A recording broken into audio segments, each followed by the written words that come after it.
अस्सलामुअलैकुम। तो आज हम बनाने जा रहे हैं मकई के पकोड़े, जिसके लिए हमने मकई के दाने को अच्छे से साफ़ करके निकाल लिया है। एक बार हमने मकई का दाना लिया है, उसमें 4 हरी मिर्ची डाली है, 1 टेबल स्पून नमक, और हम इसका पेस्ट बना लेंगे। हमने एक बाउल में ये तमाम बैटर को निकाल लेना है। अब हम इसके अंदर 4 टेबल स्पून बेसन ऐड करेंगे। 2 टेबल स्पून हम इसके अंदर कॉर्नफ्लोर डालेंगे। 1 टेबल स्पून हम इसमें अजवाइन डालेंगे।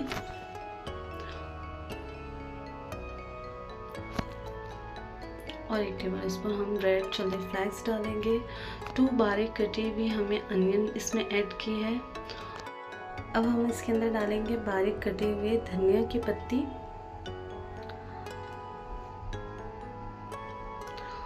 उसके बाद 1 टेबल स्पून हम इसके अंदर हल्दी पाउडर ऐड करेंगे, और 1 टेबल स्पून इसमें हम ज़ीरा पाउडर भी ऐड करेंगे।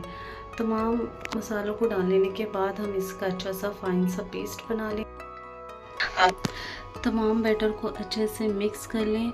आपने इसमें थोड़ा पानी ऐड करके इसको मिक्स कर लें। बैटर को इतना मिक्स करें कि आप इसे ईज़िली फ्राई कर सके। हमने एक पैन लिया है, इसमें ऑयल डाल लिया और तेल को अच्छे से गर्म कर लिया है। और अब एक एक करके हम इसमें तमाम पकौड़ों को गोल शेप देके डालते चले जाएंगे। हमने पकौड़ों को एक तरफ से 3 से 4 मिनट फ्राई करेंगे, जब तक उसका कलर गोल्डन ना हो जाए। फिर हम उसे टर्न देंगे। हमारा एक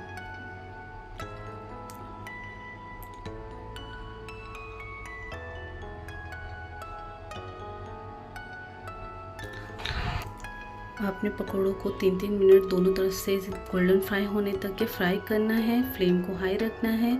हमारे पकौड़े दोनों तरफ से फ्राई हो चुके हैं। देखिए कलर कितना ज़बरदस्त से आया है। इसी तरह से आपने भी इसे फ्राई करना है। और अब हम इसे निकाल रहे हैं डिश आउट करके, फिर आपको इसका फाइनल लुक दिखाएंगे। आप भी इसी तरह से बनाएं। तो ये है इसका फाइनल लुक। इसका टेस्ट थोड़ा स्वीट सा होता है। क्रंची क्रिस्पी पकोड़े बनाएं, आप भी खाएं, अपने घर वालों को खिलाएं। और मेरे चैनल को लाइक शेयर सब्सक्राइब करें। और तब तक के लिए अल्लाह हाफिज़।